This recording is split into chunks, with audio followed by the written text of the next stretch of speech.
لوگ کہتے ہیں کہ اللہ نے بیٹا بنا لیا ہے،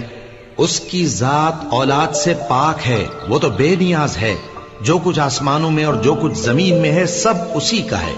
اے افترا پردازو، تمہارے پاس اس قول باطل کی کوئی دلیل نہیں ہے۔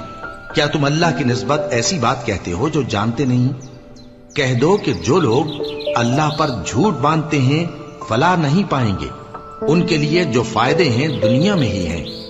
پھر ان کو ہماری ہی طرف لوٹ کر آنا ہے، اس وقت ہم ان کو عذاب شدید کے مزے چکھائیں گے، کیونکہ وہ کفر کی باتیں کیا کرتے تھے۔ اور ان کو نوح کا قصہ پڑھ کر سنا دو، جب انہوں نے اپنی قوم سے کہا کہ اے قوم، اگر تم کو میرا اپنے درمیان رہنا اور اللہ کی آیتوں سے نصیحت کرنا ناگوار ہو تو میں تو اللہ پر بھروسہ رکھتا ہوں، تم اپنے شریکوں کے ساتھ مل کر ایک کام جو میرے بارے میں کرنا چاہو مقرر کر لو، اور وہ تمہاری تمام جماعت کو معلوم ہو جائے اور کسی سے پوشیدہ